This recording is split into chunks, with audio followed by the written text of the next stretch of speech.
ইয়া আইয়ুহাল্লাযীনা আমানু,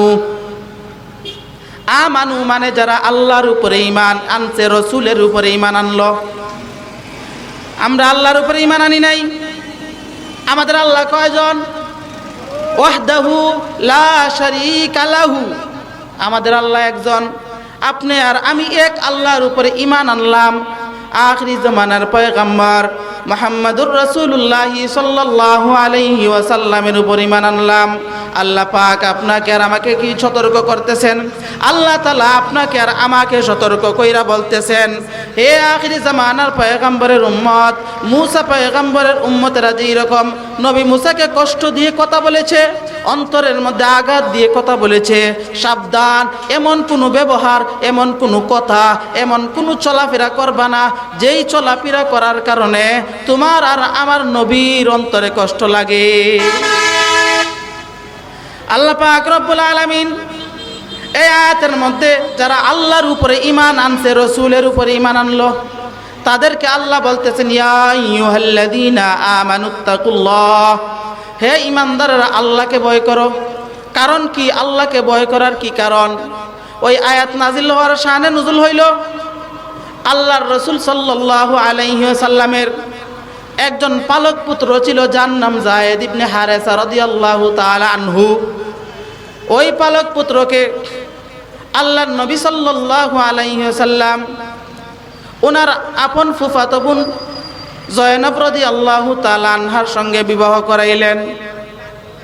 আরব বিশ্বের মধ্যে পালক পুত্রকে তৎকালীন জামানায়, তৎকালীন সময় নিজের পেটের সন্তানের মতো, নিজের সন্তানের মতো অগ্রাধিকার দেওয়া হইতো আর সম্মান দেওয়া হইতো।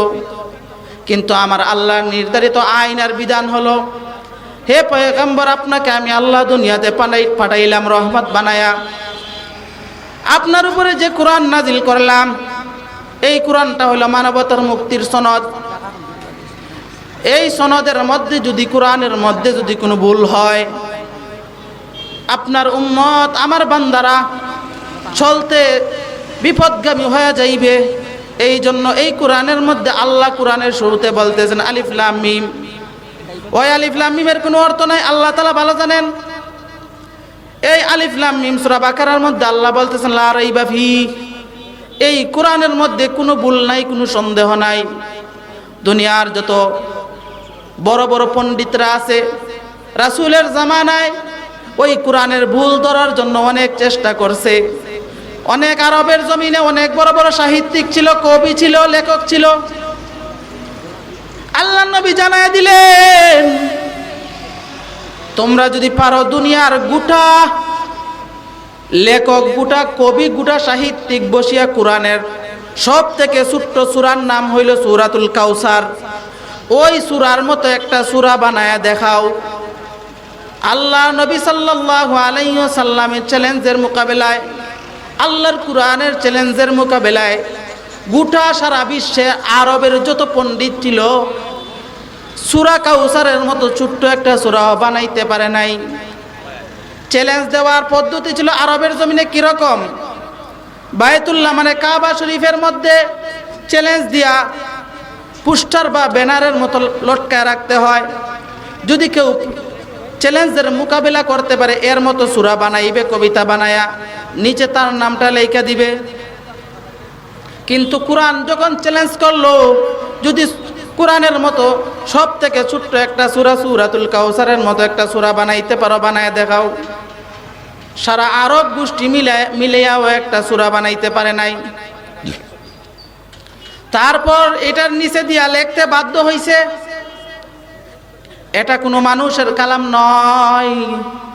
মানুষের কালাম হইলে এর মতো বানানো যাইত। গোটা বিশ্বে আরব বিশ্বের সমস্ত বেঈমানরা একমত হয়ে লেখলো, এটা কোনো মানব রচিত কিতাব নয়, ওটা ওই শিবানী মানে আসমান থেকে নাজিল করনেওয়ালা মালিক নাজিল করেছেন। এই চ্যালেঞ্জের মধ্যে আরবের বেঈমানরা হেরে গেল। এখন আপনি আর আমি চিন্তা করে দেখুন তো, কোরআনটা কত বড় পাওয়ারফুল একটা কিতাব। এখন মুসলমান একটু গভীরভাবে চিন্তা করেন, যুবক ভাই, মুরব্বী বাবা, ও মৌলভী বাজারের মুসলমান, আল্লাহর কালামের মধ্যে আল্লাহ দুনিয়া এবং আখিরাতের শান্তি এবং মুক্তি রাখে কি রাখে নাই? রাখছেনি? কোরআনের মধ্যে আমাদের জন্য মুক্তি আসেনি? কোরআনের মধ্যে মুক্তি, কোরআনের মধ্যে শান্তি, কোরআনের মধ্যে সফলতা, কোরআনের মধ্যে সবকিছু আমি আর আপনি বের করতে পারি না, আমি আর আপনি জানি না। এখন যারা জানে তাদের কাছে আমরা জানার জন্য যাই না, বসতে চাই না। আজকে ওই হাসান হুসাইন রাদিয়াল্লাহু তাআলা আনহুমা শ্রমিক সমিতির উদ্যোগে আয়োজিত ওয়াজ এক মানুষ কই, এ থেকে বোঝা যায় কোরআন জানিও না, কোরআন জানার চেষ্টাও আমরা করি না। আল্লাহর কালামের মধ্যে আল্লাহ আখিরি জামানার পয়গম্বরের উম্মতদেরকে সতর্ক করে বলতেছেন, হে আখিরি জামানার পয়গম্বরের উম্মতেরা, মুসা পয়গম্বরের উম্মতেরা যেই রকম নবী মুসাকে কষ্ট দিয়া কথা বলছে, নবী মুসা বলছে ডান দিকে যা, ওরা বাম দিকে গেছে। নবী মুসা বলছে আও যুদ্ধ করতে যাবো, আল্লাহর পক্ষ থেকে আদেশ। ওরা বলে আমরা যাইতে পারবো না, আমরা যুদ্ধ করার জন্য মুসলমান হই নাই, আপনি আর আপনার প্রভু আল্লাহ গিয়া যুদ্ধ করেন। এই রকম মারাত্মক মারাত্মক কথা বলছে, যেই কথা বলার কারণে নবীর অন্তরে কষ্ট গেছে। এজন্য আপনি আর আমি আখিরি জামানার পয়গম্বর মুহাম্মদুর রাসূলুল্লাহ সাল্লাল্লাহু আলাইহি ওয়াসাল্লামের উম্মত। এজন্যই আপনার আর আমার চলাফেরা উঠা বসা যেন কোনো নবীর সঙ্গে বিয়াদবি হয় না। এজন্য আল্লাহ অগ্রিম জানায় দিলে উম্মত, আল্লাহ জানায় দিয়েছে, হে আমার বন্ধু, আপনার উম্মতকে আমি আল্লাহ জানায় দিলাম, ইয়া আইয়ুহাল্লাযীনা আমানুত্তাকুল্লাহ, হে ঈমানদারেরা ভয় করো। কাকে ভয়? আল্লাহকে ভয় করবা। এইখানে আয়াত নাজিল হওয়ার কারণ বলতেছিলাম, কারণ হইল আল্লাহর রাসূল ওনার পালক পুত্র যায়েদ ইবনে হারেসা রাদিয়াল্লাহু তাআলা আনহুকে ওনার আপন ফুফাতো বোন বিবাহ করাইলেন। জয়নাব রাদিয়াল্লাহু তাআলা আনহুকে বিবাহ করানোর পরে আরবের ওই কিছু মুনাফিকের দলেরা একটা কথা উড়াইয়া দিছে, একটা দুর্নাম রসুলের নামে একটা বদনাম উড়াইয়া দিছে। কেমন বদনাম উঠাইল?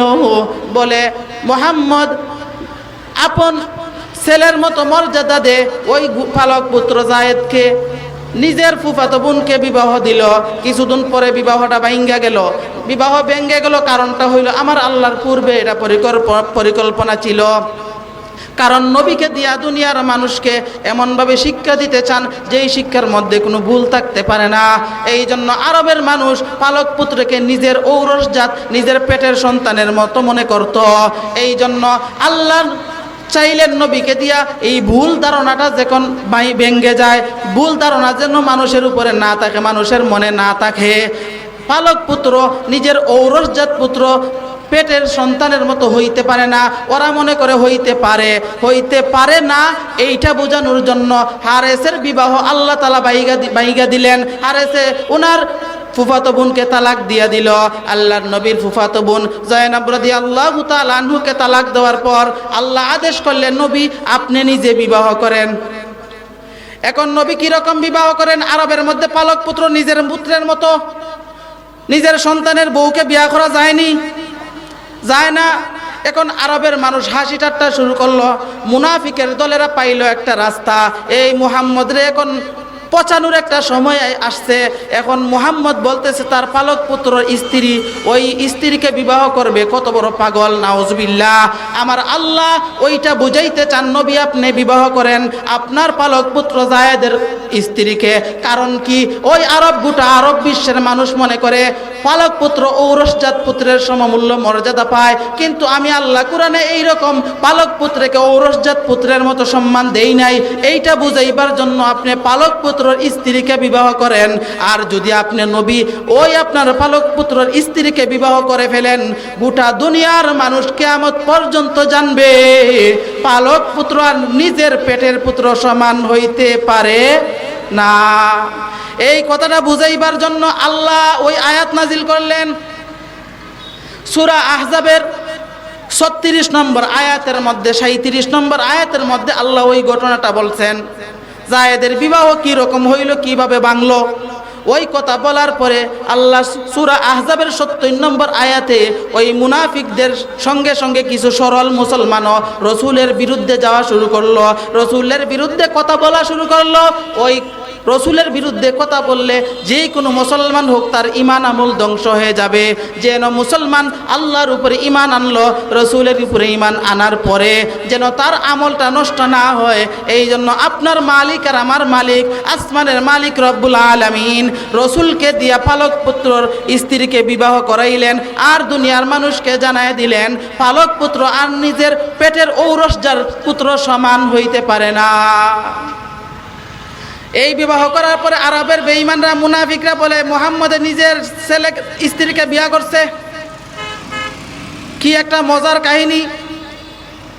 আল্লাহ তো বললেন না না, পালক পুত্র নিজের পুত্রের মতো না, এটা বিয়ে করে দেখায় দেন। এজন্য নবী বিবাহ করলেন, আর ওই বেঈমানরা মনে করতো পালক পুত্র নিজের পুত্রের মতো। এই ঘটনার প্রেক্ষাপটে আয়াতটা নাজিল করলেন আল্লাহ। নাজিল কইরা বলতেছেন ইয়া আইয়ুহাল্লাযীনা আমানুত্তাকুল্লাহ,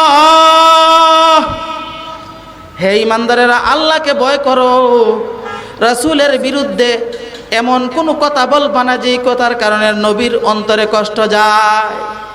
বেঈমান মুনাফিকরা বলতেছে তো রাসূল নিজের সন্তানের বউকে বিয়া করছে, এখন তোমরা এই মুনাফিকদের ফান্দে পইরা রাসূলের বিরুদ্ধে কথা বইলো না, জীবন ধ্বংস হয়ে যাবে, জাহান্নামী হইবা।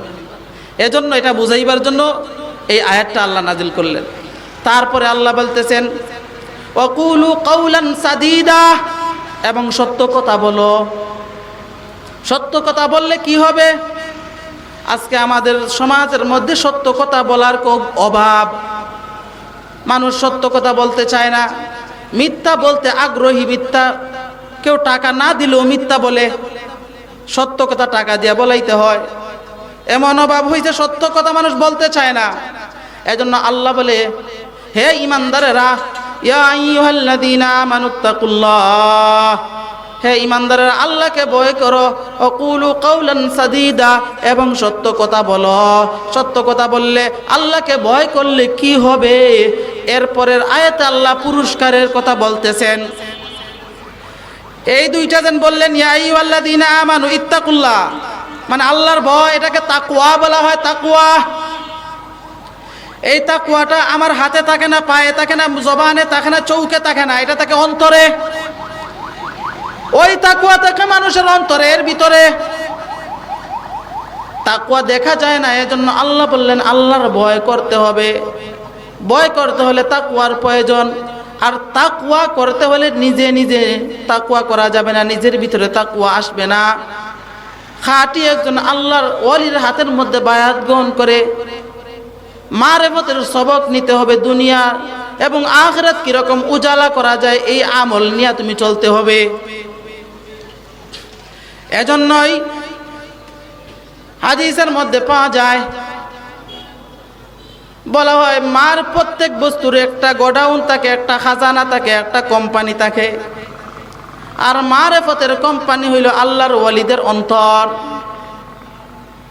লিকুল্লি শাইইন মাদিনুন ওয়া মাদিনুত তাকওয়া কুলুবুল আরিফিন। তাকওয়ার ভান্ডার হইল আল্লাহর ওয়ালিদের অন্তরের মধ্যে। তাকওয়া থাকে, আল্লাহকে ভয় করে বেশি। আপনি আর আমি টাচ মোবাইল চালায় চালায় ল্যাংটা একটা মাইয়ার ফটো দেখমু, কিন্তু আমরা যাকে পীর মানি সত্যিকারে আল্লাহর ওলি, সেইটা চালাইবে না, এটা থেকে ফরেজ থাকবে। কিন্তু বর্তমানে এইরকম আল্লাহর ওলি পাওয়াটাও কষ্টকর। এজন্য খুঁজা খুঁজা বাইর করতে হবে কে আল্লাহর ওলি। এইরকম আল্লাহর ওলিদের হাতের মধ্যে বায়াত গ্রহণ করতে হবে। বায়াত গ্রহণ করে আপনার এই 3.5 হাত বডি নামক রাষ্ট্রটাকে পরিচালিত করতে হবে আল্লাহর বিধান অনুযায়ী, রসুলের তরিকা অনুযায়ী। আল্লাহর বিধান আর নবীর তরিকা অনুযায়ী যদি পরিচালনা না করেন কি হবে? আল্লাহর বিধান অনুযায়ী, নবীর তরিকা অনুযায়ী যদি পরিচালনা না করেন, আপনি আর আমি দুনিয়াতেও সফল হইতে পারবো না, আখিরাতেও সফল হইতে পারবো না। আল্লাহ আপনাকে আর আমাকে দুনিয়াতে পাঠাইছেন একটা উদ্দেশ্য দিয়া, ওই উদ্দেশ্যটার নাম হলো ইবাদত, মানে গোলামি। আপনি আর আমি গোলামি করব একমাত্র আল্লাহর। কার গোলামি? গোলামি করব আল্লাহর, না কোনো পীর বাবার, খাজা বাবার। কোনো বাবার গোলামি করা যাবে না, কোনো বাবার ইবাদত করা যাবে না, কিন্তু আল্লাহর ওলিদের কাছে যাইতে হবে। এই কারণে ইবাদত করার পদ্ধতি, রাস্তাটা আগে আপনি আর আমি চিনতে হবে। ওই রাস্তা চিনতে হইলে খাঁটি আল্লাহর ওলিদের কাছে যাইতে হবে, তাকওয়ার আলো আনতে হবে। যেই রকম বিদ্যুৎ কেন্দ্র, যেখানে বিদ্যুৎ উৎপাদন হয়, ওইখান থেকে সারা বাংলাদেশে বিদ্যুৎ সাপ্লাই করা হয়, ঠিক তদ্রূপ আল্লাহর ওলিদের অন্তরটা হইল পাওয়ার হাউস। ওই পাওয়ার হাউসের মধ্যে আপনি আর আমি যাইতে হবে, গিয়া ওইখান থেকে আলো আনতে হবে, পাওয়ার আনতে হবে। পাওয়ার আনার পরে ওই পাওয়ার দিয়া আপনার 3.5 হাত বডি নামক রাষ্ট্রটাকে পরিচালনা করতে হবে। আর যদি বলেন না না আল্লাহর ওলিদের কাছে যাওয়ার দরকার নাই, আলেমদের কাছে যাওয়ার দরকার নাই, আমার মোবাইল আছে, মোবাইলের মধ্যে সব আলেম পাওয়া যায়, সবগুলা পাওয়া যায়, ওইগুলা দিকে দিকে চলবো না, মুসলমান না। ওই মোবাইলগুলা, ওই ইন্টারনেটের জগৎগুলা নিয়ন্ত্রণ করে সমস্ত বেঈমানের দলেরা। আপনি কিছু জানেন না, কোরআন সম্পর্কে অজ্ঞ, আপনি ওই ইন্টারনেট থেকে, নেট থেকে যাচাই করে করে আমল করলে আপনি পরিপূর্ণ দিনে চলতে পারবেন না। এজন্য ডাইরেক্ট সরাসরি আল্লাহর ওলিদের কাছে গিয়ে পাওয়ার আনতে হবে। এই পাওয়ার যদি না নেন, তাহলে আপনার হাতটা আপনার বিপক্ষে থাকবে, আপনার পক্ষে আসবে না। আপনার জবান আপনার বিপক্ষে থাকবে, আপনার পক্ষে আসবে না। আপনার চক্ষু আপনার বিপক্ষে থাকবে, আপনার পক্ষে আসবে না। বলতে পারেন, আরে মিয়া কি কোন, আমার হাত তো আমার সঙ্গে আছে, বিপক্ষে যায় কি রকম? হাত বিপক্ষে যাবে যদি তাকওয়ার আলো অন্তরের মধ্যে না থাকে, ইমানের নূর যদি অন্তরের মধ্যে না থাকে, কি রকম আপনার হাত আপনার বিপক্ষে চলে যাবে জানেন? আপনি ওই হাত দিয়ে অন্যায়ভাবে আরেকজনের উপর আঘাত করলেন। আপনার ভিতরে এলেম না থাকার কারণে, আপনার ভিতরে আল্লাহর ভয়ের নূর না থাকার কারণে ওই হাত দিয়ে অপরকে আপনি জুলুম করলেন, আঘাত করলেন। আপনারা জবাব দেন, যদি আমি আর আপনি কোরআনের জ্ঞানে জ্ঞানী হইতাম, আল্লাহর ওলিদের কাছ থেকে আলো আর নুরানিয়ত আইনা আমাদের অন্তরটাকে আলোকিত করতে পারতাম, অন্যায়ভাবে এই হাত দিয়া অন্যের উপরে আঘাত করতাম না। কথা ঠিক নি? এজন্য আল্লাহর ওলিদের কাছ থেকে, কোরআন থেকে, উলামায়ে কেরাম থেকে যত দূরে যাবেন, আপনার বডিটা 3.5 হাত বডি নামক রাষ্ট্রটা আপনার বিপক্ষে চলে যাবে, আপনার পক্ষে থাকবে না। ওই হাত দিয়ে গুনার কাজ করবেন, ওই জবান দিয়ে গুনার কাজ করবেন। এই জবান দিয়ে কি রকম গুনার কাজ করবা? ওই জবান দিয়ে গুনার কাজ মানে অনর্গল, অটোমেটিক 24 ঘন্টায় মিথ্যা বলবেন। ওই জবান দিয়ে গালাগালি করবেন। এই চক্ষু দিয়ে গুনার কাজ দেখবেন, বেপরদা মহিলার দিকে তাকাইবেন। আর যদি আল্লাহর ওলিদের কাছে গিয়া কোরআনের জ্ঞান আনতে পারেন, কোরআনের আলো আনতে পারেন, তাহলে আপনার কলবের মধ্যে আলোকিত কলব থাকবে, যাকে নূরে ফারাসতি ঈমানি বলা হয়। ওই নূরে ফারাসতি ঈমানি নিয়ে যদি বান্দা চলতে পারো, তাহলে কি হবে? 3.5 হাত বডি নামক রাষ্ট্রটা তোমার বিপক্ষে যাইতে পারবে না, তোমার পক্ষে থাকবে। ওই হাত দিয়া কারো উপরে অন্যায়ভাবে আঘাত করতে পারবা না, ওই জবান দিয়া কাউকে গালি দিতে পারবা না, ওই চোখ দিয়া গুনার জিনিস দেখতে পারবা না, হাত দিয়া গুনার জিনিস ধরতে পারবা না, নাক দিয়া গুনার জিনিসের ঘ্রাণ নিতে পারবা না, পাও দিয়া গুনাহ করার জন্য হাইটা হাইটা যাইতে পারবা না। যদি তোমার ভিতরে তাকওয়া থাকে, আর যদি আল্লাহর ভয় আর তাকওয়া তোমার ভিতরে না থাকে, তাহলে 24 ঘন্টাই গুনাহ করবা। গুনাহ কোন জিনিস আর ভালো কোন জিনিস নিজেই বুঝতে পারবা না। এজন্য এইগুলা বুঝার জন্য উলামায়ে কেরামের কাছে যাওয়ার দরকার আসেনি। যদি উলামায়ে কেরামের কাছে যাওয়ার দরকার থাকে, তাহলে অনুরোধ হইল হক্কানি রব্বানি উলামায়ে কেরামের কাছে যাইবেন। হক্কানি রব্বানি উলামায়ে কেরাম পাইবেন কই? আপনি খোঁজ করতে হবে, দেখতে হবে কোন মানুষটার মধ্যে পরিপূর্ণ রসুলের সুন্নত আছে, কোন মানুষটার মধ্যে দান্দা বান্দা নাই, কোন মানুষটার চলাফেরার মধ্যে কোনো বেজাল নাই, কোন আলেমের চলাফেরার মধ্যে, উঠা বসার মধ্যে, কথার মধ্যে 2 নম্বরই 6 নম্বরই নাই, কোন হুজুরের বয়ানের মধ্যে দান্দা বান্দার কথা নাই। এই রকম আল্লাহর ওলিদেরকে খোঁজ করতে হবে। আমাদের মধ্যে আছে কিন্তু পাই না, আমাদের মধ্যে ওরা আছে কিন্তু ধরতে পারি না। ভাইরালের জামানার মধ্যে ওরা হারায় গেছে, ভাইরালের জামানায় ওরা হারায় গেছে। ভাইরালের ঢেউ ওদেরকে অন্যদিকে এক সাইড লাগাই দিছে, ওরা ক্যামেরার সামনে আসে না। এইরকম আল্লাহর ওলিরে খুঁজ করে বাইর করেন, বাইর করে হাতের মধ্যে হাতটা লাগায় বলেন, আল্লাহর ওলি আমাকে বায়াত করেন। বায়াত কি জিনিস? আপনাকে বায়াত করবেন, বলবেন বাবা 1 নম্বর আদেশ হলো ইত্তাকুল্লাহ, আল্লাহকে ভয় করবা। এইটা পীরের সবক না, আল্লাহর সবক, আল্লাহর সবক। ইত্তাকুল্লাহ, আল্লাহ বলতেছেন ইয়া আইয়ুহাল্লাযীনা আমানু, হে ঈমানদারেরা, ইত্তাকুল্লাহ, আল্লাহকে ভয় করো। কারণটা কি? আপনি মুমিন, আমিও মুমিন, আপনি ঈমানদার, আমিও ঈমানদার, কিন্তু আপনার আর আমার ঈমানটা পরিপূর্ণ না অপরিপূর্ণ? অপরিপূর্ণ। যদি ঈমান পরিপূর্ণ হইতো, ভাই বাবার সম্পত্তি থেকে বইনের হকটা কেন আলাদা করে দেয় না? কেন গিয়া হজ কইরা আইসা আরেকজনের জমির আইলটা খাইতে শুরু করে? কথা বুঝেননি? আসেনি এগুলা বললে সমস্যা।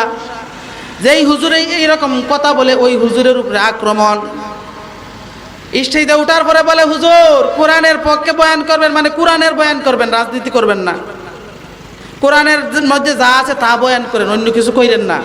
আরে ভাই, হুজুর তো কোরআনের বয়ানই করে, বয়ান তো চইলা যায় তোমার বিরুদ্ধে। কোরআন কি সুরের পক্ষে? আরে আপনারা একটু হানা বইলেন, কোরআন সুরের পক্ষে? ঘুষখোরের, সুদখোরের, জিনাখোরের, বাবাখোরের, গাঁজাখোরের কেউর পক্ষে না। তাহলে যদি হুজুর কোরআন থেকে ওয়াজ করে, এন যে বাবা করেছে এর বিরুদ্ধে যাইবনি? বিরুদ্ধে যাইব। যদি সুদখোর তাকে বিরুদ্ধে যাইবনি? বিরুদ্ধে যাইব। ঘুষখোর তাকে বিরুদ্ধে যাইবনি? যাইব। আমার বাপও যদি তাকে ঘুষখোর, আমার বাপ তাকে সুদখোর, আমার বাপ তাকে জিনাখোর, আমার বাপ তাকে বাবাখোর, তাহলে আমার বাবার বিরুদ্ধেও যাইব। এখন ওয়াজ করবেন কই? কোরআনের ভিতরে ওয়াজ করেন, বাহিরে যাইবেন না। কোরআনের ভিতরে, মানে কোরআনের বয়ান করেন, কইরা কি বুঝাইতে চায় জানেন? বুঝাইতে চায় আসমানের উপরের আর জমিনের নিচের ওয়াজ করেন, মানে আল্লাহর রসুলের ওয়াজ আর কবরের ওয়াজ, আর কিছু করেন না। এই ওয়াজ করলে জীবন চালাইতে পারবেন? কোরআন তো পরিপূর্ণ জীবন বিধান। এখন আপনি হালাল জানেন না, হারাম জানেন না, পাক না পাকি জানেন না, এইগুলা হুজুর বয়ান করেন না, সুদের বয়ান করেন না, ঘুষের বয়ান করেন না, জিনা পাপাচার অন্যায় অত্যাচার জুলুম এইগুলার বিরুদ্ধে বয়ান করেন না। এইগুলার বিরুদ্ধে কি? মানে কোরআনই তো আছে। হুজুর এইগুলা কইলে আমাদের উপরে যায়। ভাই তুমি এইগুলাতে আক্রান্ত, এই রোগে আক্রান্ত, গুনার রোগে আক্রান্ত, জিনার রোগে আক্রান্ত, বাবার রোগে আক্রান্ত, গাজার রোগে আক্রান্ত। এই জন্য হুজুর যেই হুজুর বলে, এই হুজুরের উপরে আক্রমণ চলে আসে। আসেনি? বালা মানুষের বাত নাই, বালা মানুষের এখন বাত নাই। কারণ হইল গিয়া কোরআন থেকে আপনি ওয়াজ করবেন, কোরআন তো সবের বিপক্ষে। এ কোরআন মতো জিন্দিগি চালায় না, চালাইবে কিরকম? কোরআন বুঝতেও চায় না, আর যারা বুঝে তাদের কাছে যাইতেও চায় না। এজন্য আল্লাহ পাক যেন আমাদের সবাইকে কোরআন বুঝার তৌফিক দান করেন, বলেন আল্লাহুম্মা আমিন। কোরআন বুঝার দরকার আসেনি? কোরআন যদি না বুঝেন তাহলে জীবন চালাইবেন কিরকম? চালাইতে পারবেন সঠিকভাবে? চালানো সম্ভব না। আপনি যদি পরিপূর্ণ কোরআনের জ্ঞান আপনার কাছে না থাকে, আপনার মেয়ে স্কুলে যাইতেছে, ভার্সিটিতে যাইতেছে, কোরআনের নিষেধ দেয় নাই, কিন্তু কোরআন বলে মেয়েটাকে ইসলামী শরীয়ত অনুযায়ী পরিচালনা করো, দুনিয়াতেও শান্তি পাইবা, আখিরাতেও মুক্তি পাইবা। কারণ আপনার মেয়েটা স্কুলে যায়, কলেজে যায়, ভার্সিটিতে যায়, আল্লাহ কোরআনে নিষেধ করেন নাই, রাসূল হাদিসে নিষেধ করেন নাই। স্কুলে পড়া নিষেধ, কলেজে পড়া নিষেধ, এইরকম কোনো কথা নাই। কিন্তু কথা এইটা আছে, আপনার মেয়েকে ল্যামটা উলঙ্গ কেন পাঠান? পাঠায়নি। আপনার মেয়েকে পর্দার সহিত পাঠান, এটা কোরআনের বিধান। এখন যদি আমি বলি আমার বোন যায় ল্যামটা, আপনার মেয়ে যায় উলঙ্গ, মানে পর্দা করে না, তো এটা ল্যামডই। এখন বলবে কি হুজুর ওয়াজ করলাম, এত মায়া করে আনলাম আপনারে, যা ওয়াজ করলেন সব আমার বিরুদ্ধে। আপনারা বলেন আমি বিরুদ্ধে কই? আমার বিরুদ্ধে হওয়ার দরকার নাই। আল্লাহর কোরআন তোমার বিরুদ্ধে অটোমেটিক চলে যায়। কারণ কি? তোমার ভিতরে আল্লাহর ভয় নাই। এজন্য আল্লাহ আপনাকে আর আমাকে মায়া করছেন, দয়া করছেন। এই জন্য আল্লাহ বলতেছেন ইয়া আইয়ুহাল্লাযীনা আমানুত্তাকুল্লাহ, হে ঈমানদারেরা আল্লাহকে ভয় করো। ভয় জিনিসটা তাকে অন্তরে তাকওয়া বলা হয়। আর ওই তাকওয়া অর্জন করতে হইলে যাইতে হবে খাঁটি আল্লাহর ওলিদের হাতে হাত লাগায়া বায়াত গ্রহণ করতে হবে। যখন আপনি কোনো আল্লাহর ওলির কাছে যাবেন, ওই আল্লাহর ওলি আপনাকে প্রথম সবক দিবেন, বাবা 1 নম্বরে ইত্তাকুল্লাহ, আল্লাহকে ভয় করবা। কার ভয় বলছেন? পীর সাহেব। আল্লাহর ভয়। আল্লাহর ভয় যদি না থাকে পীর সাহেবের পীরাকি থাকবে না। আল্লাহর ভয় না থাকলে মুরিদের মুরিদগিরি থাকবে না। পীর সাহেব তো পীর হইছে আল্লাহকে ডরায় গুনার কাজ ছাড়ার কারণে। আপনিও পীর হইতে পারবেন, আমিও পীর হইতে পারবো। পীর হওয়ার 1 নম্বর মন্ত্র হলো, 1 নম্বর যন্ত্র হলো ইত্তাকুল্লাহ, মানে আল্লাহর ভয়। আল্লাহর ভয় যদি আপনার মধ্যে আর আমার মধ্যে ঢুকাইতে পারি, তাহলে আপনিও পীর হয়ে যাবেন, আমিও পীর হয়ে যাব, মানে আল্লাহর ওলি। এজন্য মুহতারাম হাজিরিন, এই কোরআনের জ্ঞানে জ্ঞানী হইতে হলে খাঁটি আল্লাহর ওলিদেরকে, খাঁটি আলেম উলামাদের কাছে যাইতে হবে, বসতে হবে। তাকওয়ার গুণে গুণান্বিত হইতে হবে। তারপরে আল্লাহ বলে ওয়াকুলু কাওলান সাদীদা, এবং সত্য কথা বলবা। কি কথা? সত্য কথা বলতে হবে। এরপরে আল্লাহকে ভয় করতে পারেন, ইত্তাকুল্লাহ, আল্লাহকে ভয় যদি করতে পারেন, তাহলে আপনার আর আমার জবান দিয়ে মিথ্যা কথা আসবেনি। আল্লাহর ভয়ের কারণে তাফসীরের কিতাবে পাওয়া যায়, মুফাসসিরিনে কেরাম লিখেন, যদি কোনো বান্দা বান্দি আল্লাহর ভয় তার অন্তরে ঢুকাইতে পারে, তার 99% গুনাহ আল্লাহ মাফ করে দিবেন, অটোমেটিক মাফ হয়ে যাবে। বলবেন কি রকম? আপনি আল্লাহর ভয় ভিতরে ঢুকাইছেন, আপনি একজনের হাত উঠাইছেন, অন্যায়ভাবে মারতেন, পারবেন? আল্লাহর ভয়, অন্যায়ভাবে আঘাত করতে পারবেন না। আপনি গেছেন জমির আইল সোজা করার জন্য, আরেকজনের জমির ভিতরে ঢুকাই দিতে পারবেন? কারণ আল্লাহর ভয়। আপনি গেছেন একদিন একটা জায়গায় গেছেন, ওইখানে একটা কাজ করবেন, কাজের পারিশ্রমিক হিসাবে আগে বললেন কিছু বকশিস দাও, মানে ঘুষ দাও। যদি আল্লাহর ভয় তাকে আনতে পারবেন? পারবেন না। এজন্য আল্লাহ বলেন 1 নম্বরে লাগবে আল্লাহর ভয়। যেই ব্যক্তি আল্লাহকে ভয় করবে, তার অটোমেটিক 80টা গুনাহ মাফ হয়ে যাবে, মানে সে আর দুনিয়াতে গুনাহ করার সুযোগ পাবে না, গুনাহ করতে পারবে না। কেন? যেই অবস্থায় যাইবে সেই অবস্থায় দেখবে আমার আল্লাহ দেখতেছে। কে দেখতেছে? আমার আল্লাহ দেখতেছে। একটা ঘটনা শুনতাম, এক পীর সাহেব অনেক মুরিদ, একটা করে মুরুক দিছে, মুরুক দিয়া বলতেছে আল্লাহ যেই জায়গায় দেখে না এই জায়গায় গিয়ে জবাই করে নিয়ে আও। সব মুরিদ গেছে, কেউ গেছে ঘরে, সব দরজা লাগাইছে, জানালা লাগাইছে, জবাই করে নিয়ে আসছে। কেউ জঙ্গলে, কেউ ইমুক পাহাড়ের ভিতরে, গুহার ভিতরে, মানে বিভিন্ন স্টাইলে জবাই করে নিয়ে আইছে। দরজা লাগাইছে, বুঝে আল্লাহ দেখে নাই। এক মুরিদ ঘুরাইতে যেই জায়গায় যায়, ঘরের ভিতরে সব দরজা লাগাইছে, লাগানোর পরে জবাই করবে, আমার আল্লাহ তো অন্ধকারেও দেখে, আমার আল্লাহ তো 7 জমিন মাটির নিচেও দেখে, আমার আল্লাহ সমুদ্রের নিচে গভীর অন্ধকারে একটা পিঁপড়া হাঁটে, তার আওয়াজটাও আমার আল্লাহ শুনে। না জবাই করা যাইব না, দরজা খুলে দিছে। গুহার ভিতরে গেছে, জবাই করবে, না ওইখানেও আমার আল্লাহ দেখে।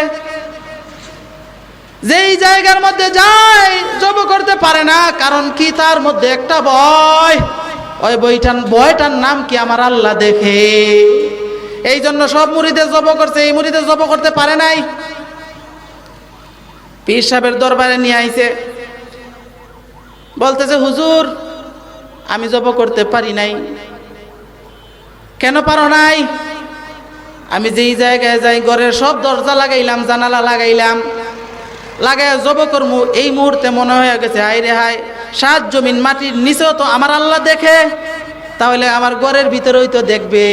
আমি জবাই করতে পারি নাই, পানির তলে ডুব দিয়েছি, জবাই করবো, এইটা তো আল্লাহ দেখে। যেই জায়গায় যাই আমার আল্লাহ দেখেন, জবাই করতে পারি নাই। হুজুর মুরুকটা জীবিত লই আইছি। এখন আল্লাহর ওলি বলতেছেন বাবা এইটাই হলো তোমাদের পরীক্ষা, যারা যারা জবাই করছো সবাই ফেল, আর যে জবাই করতে পারো নাই তুমি ফাঁস। কারণ কি? তোমার ভিতরে আল্লাহর ভয় ঢুইকা গেছে। আর যারা দরজা লাগায় জবাই কইরা নিয়ে আইছো, আল্লাহ কি দরজা লাগানোর পরে দেখে না?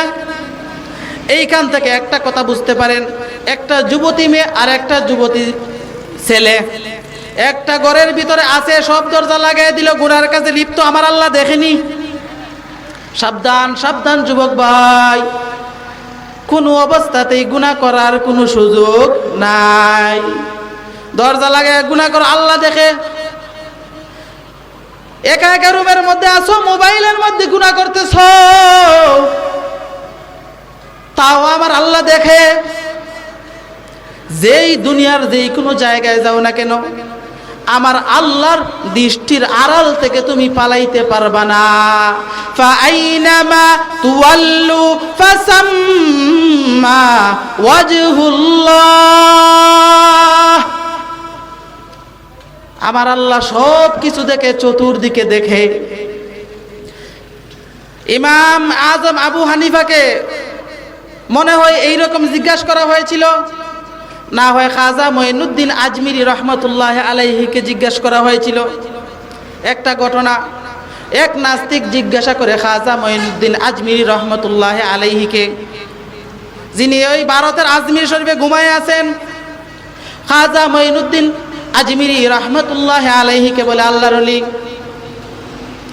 আপনার সঙ্গে কিছু অন্য ধর্মের লোক, ইয়াহুদি খ্রিস্টান বিভিন্ন ধর্মের লোকেরা বাহাস করতে চায়, মুনাজারা করতে চায়, আপনি কি রাজি? বলে হ্যাঁ রাজি। এইরকম যাওয়ার পরে আল্লাহর ওলি বললেন, এই ঘটনাটা ইমাম আবু হানিফা রহমতুল্লাহ আলাইহির। একদিন ইমাম আবু হানিফা রহমতুল্লাহ আলাইহির উস্তাদ ইমাম হাম্মাদ রহমতুল্লাহ আলাইহি স্বপ্নে দেখলেন বিরাট বড় একটা বট গাছ, অনেক শিয়াল, কুকুর, ইঁদুর, বাদর আইসা নেকড়ে আইসা গাছের ডালগুলা বাইঙ্গা বাইঙ্গা নিয়ে যায়। বুঝেননি কথা? গাছের ডাল বাইঙ্গা বাইঙ্গা নিয়ে যাইতেছে। একটা ডাল কিছু বড় শক্ত, নিতে পারে না, সব শিয়াল বান্দরের মিলা টানাটানি করে নিতে পারে না। ইমাম হাম্মাদ রহমতুল্লাহ আলাইহি স্বপ্নে দেখার পরের দিন ক্লাসের মধ্যে বললেন, বাবারা, আমি এইরকম একটা স্বপ্নে দেখেছি, বিরাট বড় একটা বট গাছ, গাছের মধ্যে অনেক ডালপালা, শিয়াল, কুকুর, ইঁদুর, বাদর সবগুলা একটা একটা করে ডাল ভাঙ্গা নিয়ে যাইতেছে। একটা বড় শক্তপুক্ত ডাল সবে মিল্লা ভাঙ্গার চেষ্টা করে, ভাঙতে পারে নাই। এইটার কোনো ব্যাখ্যা তোমরা জানো নি স্বপ্নের? সারা ক্লাসের সব ছাত্ররা নীরব, কেউ জানে না। জামানার ইমাম, আমাদের মাযহাবের ইমাম আবু হানিফা রহমতুল্লাহ আলাইহি, ইমাম আবু হানিফা রহমতুল্লাহ আলাইহি হাত উঠে বলে, হুজুর আমি জানি। বলে, বাবা বলো তো কি এটার ব্যাখ্যা, স্বপ্নের তাবিরটা কি বলো। ইমাম আবু হানিফা রহমতুল্লাহ আলাইহি ছাত্র হয়ে উস্তাদের স্বপ্নের ব্যাখ্যা দিতেছেন। বলতেছেন, হুজুর এই বিশাল বড় বট গাছ যেটা দেখছেন, ওইটা হলে আপনার নিজে ইমাম হাম্মাদ রহমতুল্লাহ আলাইহি। ইমাম হাম্মাদ ওইটা, আর বিভিন্ন ছোট ছোট ডালপালাগুলা শিয়াল, ইঁদুর, বাদরে বাইঙ্গা বাইঙ্গা নিয়ে যাইতেছে, ওইগুলা হইল আমাদের সমস্ত ছাত্ররা। আর মোটা ডাল যেটা নিতে পারে না, শক্ত একটা ডাল, ওইটা হইলাম আমি ইমাম আবু হানিফা নিজে। আমাকে অনেক ইহুদি বেঈমানরা বাহাসের মুনাজারার প্রস্তাব দে, আমি যাই, কিন্তু ওরা আমার লগে পারে না। অনেক ছাত্রদেরকে মুশরিক বানায় ফেলছে, ইহুদি বানাইছে, খ্রিস্টান বানাইছে। আপনার ছাত্র মানে ওই বট গাছের ডালগুলাকে বাইঙ্গা বাইঙ্গা নিয়ে গেছে। আর আমি ইমাম আবু হানিফাকে অনেকে প্রস্তাব করছে, কিন্তু আমার সাথে পারে নাই। তখন বললেন, হুজুর কি রকম? আমাকে এক জায়গার মধ্যে বাহাসের বেঈমানরা বাহাসের জন্য বলেছে, মুনাজারার জন্য বলেছে, আমি গেলাম। বললাম, এইরকম মঞ্চ তৈরি করো, প্যান্ডেল বানাও, তোমাদের সব আলেমকে দাওয়াত দাও, আমি আসবো। ইমাম আবু হানিফা রহমতুল্লাহ আলাইহি যাওয়ার পর তাদের আলেম প্রশ্ন করলো, ইহুদিদের আলেম অথবা ভিন্ন ধর্মের আলেম। এক নাম্বার প্রশ্ন, আপনার আল্লাহ এখন কি করতেছে? ইমাম আবু হানিফাকে ফাঁকে বলতেছেন, আপনার আল্লাহ এখন কি করেন? দুনিয়ার যুগের তালের সাথে মিলে উত্তর দিবেন। বলে, আর কোনো প্রশ্ন? আপনার আল্লাহ এখন কোন দিকে আছে? এইটা যুগের তালের সাথে মিলাইয়া উত্তর দিতে হবে। আর কোনো প্রশ্ন আছে? কয়, তোমরা বলো আল্লাহ একজন। আমরা আল্লাহ কয়জন? একজন। মুসলমান তোমরা বিশ্বাস করো আল্লাহ একজন।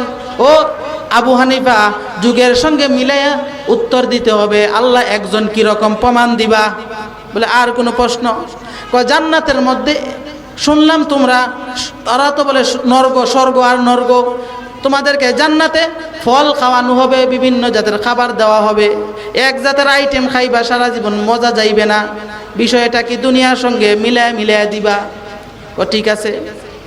এখন আপনি চেয়ারে বৈশা প্রশ্ন করছেন, আপনি নামেন, আমি ওইটা উত্তর দিব। ঠিক আছে, উঠেন। ইমাম আবু হানিফা রহমতুল্লাহ আলাইহি ওই পাদ্রীকে নামাইলেন, ওই পণ্ডিতকে নামাইলেন, লামায়া নিজে এইরকম চেয়ারে বসলেন, বৈশা বলতেছেন, প্রথম প্রশ্ন হইল, তুমি বলছিলে আমার আল্লাহ এই মুহূর্তে কি করে? আমার আল্লাহ এই মুহূর্তে তোমার মতো বেঈমানকে চেয়ার থেকে লামায়া আমার মতো আল্লাহর গোলামকে চেয়ারে বসাইছে, ওইটা আমার আল্লাহ করছে। কত সুন্দর মিলাইছে। এরপরে তোমার আল্লাহ কোন দিকে আছে? আল্লাহ কোন দিকে? কয় একটা মোমবাতি জ্বালাও। মোমবাতি বুঝেন তো? একটা মোমবাতি জ্বালাও। একটা মোমবাতি জ্বালাইলো, পাদ্রীকে ডাক দেয়া বলে, ও পাদ্রী, বলো তো মোমবাতির আলোটা কোন দিকে? মোমবাতি জ্বালানোর পরে আলো কোন দিকে থাকে? চতুর্দিকে না? অন্ত পাদ্রী বিপদে পড়ছে, ডাইনেও বলতে পারে না, বামেও বলতে পারে না। আলোটা সব দিকে। আমার আল্লাহও সব দিকে। ওই যে আগে বলছিলাম, ফাইনামা তুআল্লু ফাসাম্মা ওয়াজহুল্লাহ, আমার আল্লাহ সব দিকে। এইটাও তো দিছে রে সুন্দর। এরপরে কি? তোমার আল্লাহ কয়জন বুঝাই দিবা? আল্লাহরে দেখো না, না দিকে বিশ্বাস করো কেমনে? এইটাও একটা প্রশ্ন। এইটাও বুঝাই দিতাম। হ্যাঁ। ইমাম আবু হানিফা রহমতুল্লাহ আলাইহি বলে, আমার গরম লাগতেছে, আমাকে বাতাস করেন। বাতাস করলো। কার বেটা কি করস? বাতাস লাগে না, আর জোরে কর। কারে মিয়া আপনি কি কন? বাতাস সব কিছু উড়ায় ফেলতেছে, আপনি কোন বাতাস লাগে না? কি কইলেন এটা? কয় বাতাস যে শরীর লাগে তুমি দেখতেছ? কয় না। কয় দেখতেছ না তো বিশ্বাস করো কেমনে? অনুভব করা যায়, বাতাস দিয়ে লাগে। গরমের সময় বাতাস লাগলে শরীরে ঠান্ডা লাগে, এটা ঠান্ডাটা অনুভব করা যায়।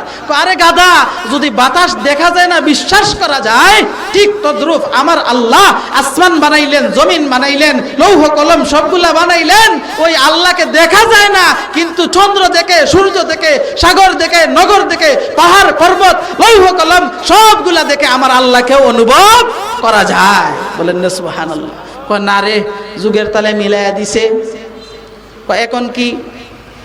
এখন বললেন তোমাদের ধর্ম অনুযায়ী আল্লাহ একজন। আল্লাহ একজন কি রকম? আমরা 360টা দেবতার পূজা করতাম, খ্রিস্টানরা 3 আল্লাহর ইবাদত করে। এখন তোমরা বলো একজন জমানার সঙ্গে বুঝাইয়া দাও। ইমাম আজম আবু হানিফা রহমতুল্লাহ আলাইহি আপনার মসজিদের আর আমার মসজিদের আপনার মতো আর আমার মতো ইমাম না। 4 মাযহাব, হানাফি, শাফিঈ, মালিকি, হাম্বলি। 4 মাযহাবের প্রধান মাযহাব হলো হানাফি মাযহাব। ওই হানাফি মাযহাবের ইমাম আবু হানিফা রাহমাতুল্লাহি আলাইহি কোনো সাধারণ ইমাম না। বলে আল্লাহ একজন বুঝাইয়া দিমু, একটা পায়জামা লো, একটা প্যান্ট পায়জামা লইলাম, আপনারা 2 জনে মিললে এই পায়জামাটা পরেন। কারে কি মাথা নষ্ট হইছে? কেন? 2 জনে কি এক পায়জামা পরা যায়? আপনারা বলেন 2 জনে কি এক পায়জামা পরা যায়? না, এক পায়জামা 2 জনে পরা যায় না, পইরা দেখান না, চেষ্টা করেন, পড়তে পারেননি। বলে না না, 2 জনে এক পায়জামা পরা যাবে না। পরলে কি হবে? 2 জনে যদি একটা পায়জামা পরে তাহলে পায়জামাটা ছিঁড়া যাইবে, সিরা টুকরা টুকরা হয়ে যাইবে। ওরে গাদা, এখনো কি তোদের বুদ্ধি শুদ্ধি হয় নাই? একটা পায়জামা যদি 2 জনে ফিন্দা যায় না, সিরা টুকরা টুকরা হয়ে যায়। এক আল্লাহর জায়গায় যদি কয়েকজন আল্লাহ হয়, আল্লাহ আল্লাহ মারামারি কইরা আসমান জমিন ভাঙ্গা টুকরা টুকরা হয়ে যাইব। মিলা দিছিনি? এইটাও মিলছে। এরপরে বলতেছে জান্নাতের মধ্যে শুনলাম, স্বর্গের মধ্যে তোমরা এক জাতের খাবার খাইবা, এটা স্বাদ নষ্ট হবে না। আপনি 1 সপ্তাহ লাগাতার গোশত খাইতে পারবেন, ভাল লাগতো না। মাছ ভাল লাগবে না, সবজি ভাল লাগবে না। তো জান্নাতের মধ্যে এক জাতের ফল খাইবা, এই ফলের কি যাবে না, স্বাদ নষ্ট হবে না, মজা নষ্ট হবে না, দুনিয়ার সাথে মিলাইয়া দেও। পরে তিনি তিলাওয়াত করলেন আল্লাহর কালাম, কোরআনের তিলাওয়াত। এখনো যারা কারীরা সুন্দর করে তিলাওয়াত করে, ভাল লাগেনি? যখন আল্লাহর কালাম থেকে তিলাওয়াত করলেন, অনেকে শুই না বলে অর্থ বুঝি না, কিন্তু কালামটা অনেক মধুর, অনেক সুন্দর কথা। বলেন ওই কালামটা নাজিল হয়েছে কবে জানেননি? বলে না, আজ থেকে 1500 বছর, আজ থেকে 1400 বছর আগে নাজিল হয়েছে ওই কালাম। ওই কোরআন 1400 বছর আগে নাজিল হয়েছে, কিন্তু এখনো মজা নষ্ট হয় নাই। যে কারি যত সুন্দর করে পড়ে ততই ভাল লাগে, ভাল লাগে না? ততই ভাল লাগে। এখনো কি তোদের বুদ্ধি শুদ্ধি হয় নাই? এই 1400 বছর আগে ওই কিতাবটা, আমাদের ধর্মগ্রন্থ কোরআনটা নাজিল হইল। আজ পর্যন্ত কোন মুসলমান ওই কোরআন তিলাওয়াত করিয়া বলে নাই কোরআন তিলাওয়াতে মজা লাগে না। কিন্তু আমরা 1400 বছর আগে নাজিল হওয়ার পরে ওই কোরআন যত সুন্দর কারি, যত সুন্দর কণ্ঠে তিলাওয়াত করে, যত সুন্দর কণ্ঠে যে কোনো হাফেজ, যে কোনো মানুষ তিলাওয়াত করে, মজা লাগেনি না লাগে না? এখনো মজা যায় নাই। এই থেকে বোঝা গেল জান্নাতের মধ্যে আল্লাহ এক জাতের ফল যদি খাওয়াই, কিয়ামত পর্যন্ত খাওয়াইব, এইটার স্বাদ নষ্ট হইতো না। বাবারে কইটা তো মিলাই দিছে। এরপরে বলে আরেকটা উত্তর দাও। করেন উত্তর, সমস্যা আছে। কি উত্তর করব? প্রশ্ন করব। জান্নাতের মধ্যে শুনছি তোমরা আল্লাহরে একসাথে সবাই দেখতে পারবা। এই ওয়াজ শুনছেন নি? জান্নাতের মধ্যে ওয়াজ হবে, ওয়াজ। আল্লাহ নবী দাউদ আলাইহিস সালাতু ওয়াস সালামের কণ্ঠ অনেক সুন্দর। আল্লাহ নবী দাউদ আলাইহিস সালাম তিলাওয়াত করবেন। ওয়া আতাইনা দাউদা জাবুরা, আল্লাহ দাউদ পয়গম্বরকে জাবুর কিতাব দিয়েছিলেন। আল্লাহ নবী দাউদ ওই হাসরের ময়দানে বিচার হওয়ার পরে আল্লাহ যখন জান্নাতবাসীদেরকে বলবেন, হে জান্নাতবাসীরা, তোমাদেরকে নিয়ে আমি আল্লাহ একটা অনুষ্ঠান করতে চাই, একটা ওয়াজ মাহফিল করতে চাই। ওই ওয়াজের সভাপতি আমি আল্লাহ। ওই ওয়াজের মধ্যে আমি আল্লাহ প্রধান অতিথি হিসাবে তিলাওয়াত করব। আমার নবী মুহাম্মদুর রাসূলুল্লাহ সাল্লাল্লাহু আলাইহি ওয়াসাল্লাম তিলাওয়াত করবেন, সভাপতির আসন গ্রহণ করবেন। বুঝেন সভাপতির আসনটা কত বড় জিনিস। আল্লাহ রসুলকে সভাপতি দিবেন, আল্লাহ প্রধান অতিথি হয়ে তিলাওয়াত করবেন। আল্লাহ নবী দাউদ আলাইহিস সালাতু ওয়াস সালাম জাবুর কিতাব তিলাওয়াত করবেন। ওই জান্নাতের মধ্যে মাহফিল হইবে, ওই মাহফিলের মধ্যে তিলাওয়াত হইবে, তিলাওয়াত করবেন দাউদ আলাইহিস সালাতু ওয়াস সালাম, আমার আল্লাহ তিলাওয়াত করবেন। ওই ঘটনা বললে অন্যদিকে বয়ান চলে যাবে, কিন্তু আল্লাহ কি তিলাওয়াত করবে এইটা বলে ফেলি। কোরআনের মধ্যে সূরা রহমান আছে না, আর রহমান, ওই সূরাটা আমরা তিলাওয়াত করার সময় বলি আর রহমান আল্লামাল কুরআন খালাকাল ইনসান, এরকম পড়ি না? আর রহমান মানে রহমান হলেন তিনি, আল্লামাল কুরআন, কুরআন নাজিল করেছেন যিনি, খালাকাল ইনসান মানুষ বানাইলেন যিনি, আল্লামাউল বায়ান জ্ঞান শিক্ষা দিলেন যিনি, তিনি হলেন রহমান। আল্লাহ কিয়ামতের দিন তিলাওয়াত করবে আনার রহমান, মানে আমি আল্লাহ নিজেই রহমান। সুবহানাল্লাহ, আল্লাহ নিজেই তিলাওয়াত করবেন। তখন প্রশ্ন করা হইল জান্নাতের মধ্যে সবাই আল্লাহকে দেখবে একসাথে। দুনিয়াতে সরকারি রিলিফের মাল দিলে কি ঝামেলা হয়, ইউনিয়ন পরিষদে দেখছেননি? আরে বাবা রে বাবা, কি ঝামেলা, ঝামেলা ঠেলা ঠেলি, অনেক মানুষের হাতও ভাঙ্গে, পাও ভাঙ্গে, খালি জাম আর ঠেলা ঠেলি। কে আগে যাইব, কে পরে যাইব? তে আখিরাতে যে সবাই একসাথে আল্লাহকে দেখবা, ঠেলাঠেলি লাগবে না, ধাক্কা ধাক্কি হইবে না, এটা কিভাবে সম্ভব? এটা তো অসম্ভব জিনিস। দুনিয়ার সাথে মিলায় উদাহরণ দেও। এটা দন লাগবো? কয় হ্যাঁ। আচ্ছা দেই। কয় আকাশের মধ্যে সূর্য উঠে সকালে দেখনি? বলে দেখি। কি রকম দেখো? শুধু ধনী মানুষে দেখে না, গরিবেও দেখে। যে রিক্সা চালায় সেও দেখে, যে আমার বাবার মতো সেনজি চালায় সেও দেখে, যে কৃষক খেতে খামারে কাজ করে সেও সূর্যের আলো পায় কি পায় না? না বিদ্যুতের কাঠমিটারের মতো, যার টাকা আছে কাঠমিটার নিব, যার নাই লাইন কাটিয়া দিব, এইরকম না। আমার আল্লাহ বলে বান্দা তোরে আমি এত নিয়ামত দিলাম, তুই আমার ইবাদত করস বা নাই করস, আমি আল্লাহ দুনিয়াতে আমার নাম হইল রহমান। তুই না বললে সূরা রহমানে আর রহমান, রহমান হলেন তিনি, আল্লামাল কুরআন, কুরআন নাজিল করলেন যিনি, খালাকাল ইনসান মানুষ বানাইলেন যিনি, তিনি হলেন রহমান। জ্ঞান শিক্ষা দিলেন যিনি, তিনি হলেন রহমান। যিনি আপনাকে আমাকে ইবাদত করলেও খাওয়ায়, ইবাদত না করলেও খাওয়ায়, গুনাহ করলেও খাওয়ায়, সওয়াব করলেও খাওয়ায়। না খানি বন্ধ আছে? আপনার আমার খানি বন্ধ আছে? যারা নামাজ এক ওয়াক্ত পড়েন না তারাও খায়নি? খায়, যারা নামাজ 5 ওয়াক্ত পড়ে সাথে তাহাজ্জুদও পড়ে ওরাও খায়। ঠিক তদ্রূপ আল্লাহ বলে বান্দা কেন তোর খানি বন্ধ করি না? আপনি আর আমি বেড়াগিরি দেখায় বলতে পারি আল্লাহ খাওয়ায় কই থেকে? আমার বাপে গাড়ি চালায়, আমার বাপে আমারে চালায়, আমার বাপে গাড়ি চালায়, আমার বাপে ফ্যামিলি চালায়, গাড়ির টাকা দিয়ে ফ্যামিলি চালায়। আল্লাহ বলে বান্দা না, তুই চাকরি করো, গাড়ি চালাও, ব্যবসা করো, বাণিজ্য করো। এ বান্দা না না না, তোর কোনো শক্তি দিয়া তুই খাইতে পারো না। তুমি যদি তোমার শক্তি দিয়া খাইতে পারতা, তাকায় দেখো দুনিয়ার মধ্যে কত মানুষ হাজার হাজার হাজার হাজার কোটি টাকার মালিক, কিন্তু ঘরের মধ্যে কুরমা পোলাও বিরিয়ানি বানানো হয়, ঘেরানো নাকে যায়, কিন্তু ডাক্তার বইলা দিছে সাবধান, বিরিয়ানি সইতে পারবা না, গরুর গোশত ধরতে পারবা না, সিমের বিচি খাইতে পারবা না। এইগুলা খাইবা হাড়ের মধ্যে ধাক্কা দিব, প্রেসার বাইরা যাইব, ডায়াবেটিস বাইরা যাইব, কই ভরে চইলা যাইবা। ওই ডরে ঘরে সব কিছু বানানো হয়, কিন্তু আল্লাহর বান্দার মুখের মধ্যে নেয় না। আসেনি এরকম? এখন আপনি বেড়াগিরি দেখায় খান, আমি আধা কেজি মাংস খাইতে পারবো, আপনারা পারবেন আধা কেজি মাংস? সবাই তো পারবেন, এটা সাধারণ বিষয়। কিন্তু একজন ডায়াবেটিসের রুগী, সে বলল কি আমি আধা কেজি মাংস খাইমু, বেড়াগিরি দেখাইমু, আমি গরু কুরবানি দিছি। কি কস? ভালো করে বোনা কর, কালা বোনা কইরা আনছে, খাইছে আধা কেজি মাংস। এরপরে ডায়াবেটিস নীল লয়া, লাল লয়া, আর কোনো ওয়ার কোনো কালার নাই। এরপর দৌড়ে লাইফ লাইন দৌড়ে নি, ভালো ভালো হসপিটালে দৌড়ে। কেন দৌড়ে? মস্তানি দেখাইছিল, বেটাগিরি দেখাইছিল। আল্লাহ বলে বান্দা না, মস্তানি যদি দেখাও তোমার উপরে আযাব আর বিপদ আসবে। এজন্য আমি আল্লাহর হুকুম যদি না হয়, বান্দা তুমি প্লেটের মধ্যে মাত্রে একত্রিত করছো, মা খাইছো ভাত, মুখের লুকমা উঠাইবা, এই সময় মৃত্যু দিয়া দিব।